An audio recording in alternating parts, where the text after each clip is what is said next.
Good morning, Sam. It is Wednesday, November 3rd, 2021.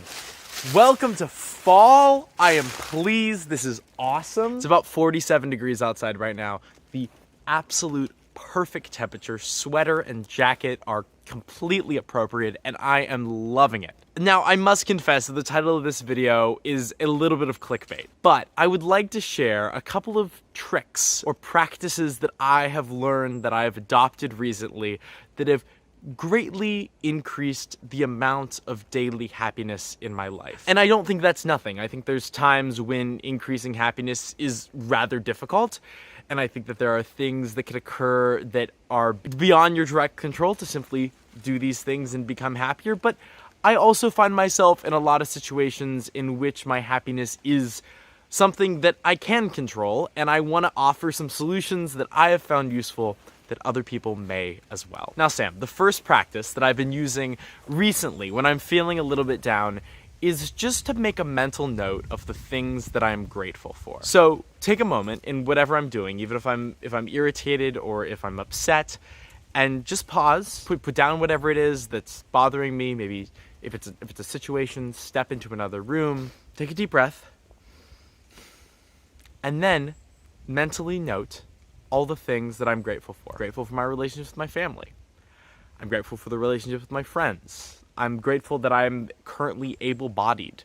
I'm grateful that I don't have any extensive allergies in my life. And I don't want to misattribute this quote, but I believe it comes from the Buddhist monk Thich Nhat Hanh, who says he's grateful for his non-toothache. I think that's one of the most marvelous things you can be grateful for. What are all of the ailments which I'm not experiencing now? I'm not experiencing hunger.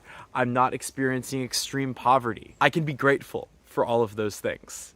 So that's the first trick that I do. And sometimes I find that it's even useful to write those things down. So I'll either take out a pen and a bit of paper, or perhaps even just open a new notes file on my phone and type out a list of things that I'm grateful for. And frequently, I can kind of bring myself out of the rut that I'm in that moment. Another trick that I've found that is rather effective comes from Tim Ferriss. And he wrote a book in 2007 called The 4-Hour Workweek, which was relatively influential, both on me and on many other people, and is regarded still today as a great alternative to the traditional business approach. In the book, he asks an extraordinarily simple question.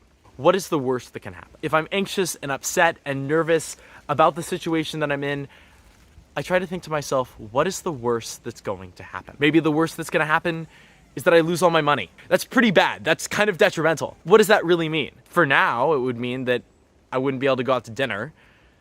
I would need financial assistance for groceries, so I'd have to call my parents. It would mean that I'd need to pick up more hours and find a job to fill some time. It wouldn't be the end of my life. It wouldn't be the end of the world. So when I'm thinking about these situations that I'm in frequently that are getting me irritated, I go, what's the worst case scenario here? What's the worst that can happen? Now, of course, you can't account for freak accidents, but that's not how we live our life, right? Like, I can't think that the worst thing that's gonna happen is that I get run over by a bus. What is the reasonable worst thing that can happen? Sam, on this lovely November day, I just wanted to share with you those two practices that I've been using recently that have really greatly increased my happiness and decreased my stress. I think that they're useful, or at least they were for me, and I hope that maybe they can be useful for somebody else.